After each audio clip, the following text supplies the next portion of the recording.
Friends, welcome to my channel primary tips. আজকে তোমাদের সঙ্গে আলোচনা করব ক্লাস 4 বাটারফ্লাইয়ের পৃষ্ঠা নাম্বার 17, 18 এবং 19। তো ক্লাস 4 আগের কিন্তু ভিডিও দেওয়া আছে, যারা এখনও দেখোনি ডেসক্রিপশন বক্সে লিঙ্ক দেওয়া আছে, ভিডিওগুলো অবশ্যই চেক করে নেবে। আর চ্যানেলটাকে সাবস্ক্রাইব করে অবশ্যই তোমরা পাশে থেকো। আর যারা সাবস্ক্রাইব করে আছো তাদেরকে অসংখ্য ধন্যবাদ। চলো তাহলে শুরু করা যাক। দেখো, লেটস কন্টিনিউ। কি বলেছে চলো শুরু করি। The old woman looked angrily at the sky. বৃদ্ধ মহিলা আকাশের দিকে খুব রাগান্বিতভাবে তাকালো। অ্যাংগ্রিলি মানে রাগানো। Stop raining at once. বৃষ্টি থামাও। সে অর্ডার করলো।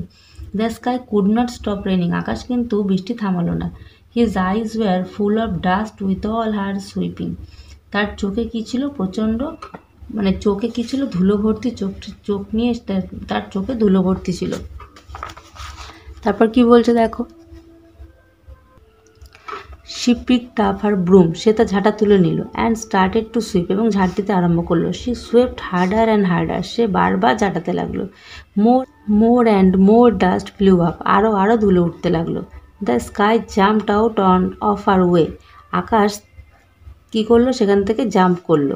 He tried to avoid the dust. Please stop sweeping, he pleaded.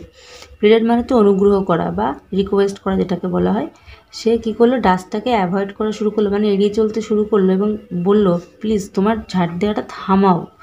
The old woman did not listen to his request. বৃদ্ধ মহিলা তার কথা শুনলো না, রিকোয়েস্টটা শুনলো না। She kept on sweeping. সে ঝাঁট দিতেই থাকলো। She wanted to keep her hut clean. সে তার বাড়ি পরিষ্কার করতে লাগলো। The sky could take it no more. আকাশ আর নিতে পারল না। হি স্নিজড অ্যান্ড কফড। আকাশ হাঁচলো এবং কাশলো। হি থান্ডার্ড অ্যান্ড রেন। সে বজ্রপাত করলো এবং বৃষ্টি আরম্ভ করলো। At last the sky flew up. At last কী হলো? আকাশটি ওপরে উড়ে গেল। He flew out of reach of the old women's broom. মানে কী করলো? সে এতটাই দূরে চলে গেল যাতে সে ওল্ড উইম্যানের আর নাগালের মধ্যে না আসে। The sky never came down again. আকাশ আর নিচে নামেনি। But the sky is still a friend to little children. কিন্তু আকাশ এখনও ছোট্ট শিশুদের বন্ধু আছে।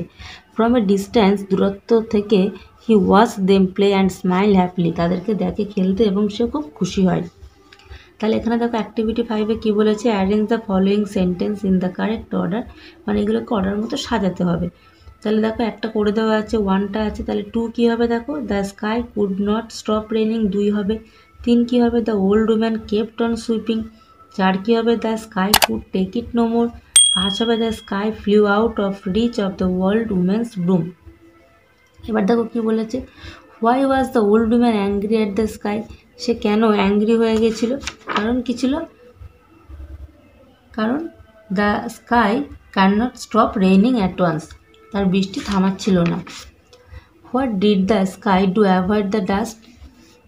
What did the sky do to avoid the dust.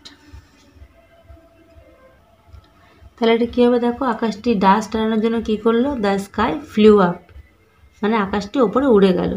The sky flew up. What did the women keep on swimming. কিসের জন্য সে ঝাড় দিচ্ছিল? কারণ she wanted to keep her hut clean. সে তার বাড়িটি ক্লিন রাখতে চাইছিল। Is the sky your friend. Yes, leave of course sky is our friend. Give reason for your answer. তোমাদের মতো করে তোমরা এটা লিখবে। এবার কি বলেছে? অ্যাক্টিভিটি 7-এতে কি বলেছে? Circle the words which are the names of person, place or things. মানে যেগুলো নাম বোঝাচ্ছে, জিনিস বা জায়গার নাম বোঝাচ্ছে, সেগুলোকে তোমরা গোল করবে। যেমন কি বলছে? Meera is a girl. তাহলে মীরা হচ্ছে নাম, তাই মীরা এখানে গোল করব। My uncle lives in Kolkata. Kolkata একটা জায়গার নাম। দ্য স্টেটসম্যান হচ্ছে একটা পেপারের নাম। Is a famous newspaper. বিখ্যাত খবরের কাগজ বা newspaper. Piku went to Agra to see the Taj Mahal. দেখো 3টে নাম আছে। পিকু আগ্রা জায়গার নাম, তাজমহল জিনিসের নাম। এই ধরনের ভিডিও পেতে হলে অবশ্যই আমার চ্যানেলটাকে সাবস্ক্রাইব করে রাখো। আর ভিডিওটি ভালো লাগলে ছোট্ট বন্ধুদের সঙ্গে শেয়ার করতে ভুলো না। দেখা হচ্ছে পরবর্তী ভিডিওর সঙ্গে। সবাই ভালো থেকো, সুস্থ থেকো, টাটা।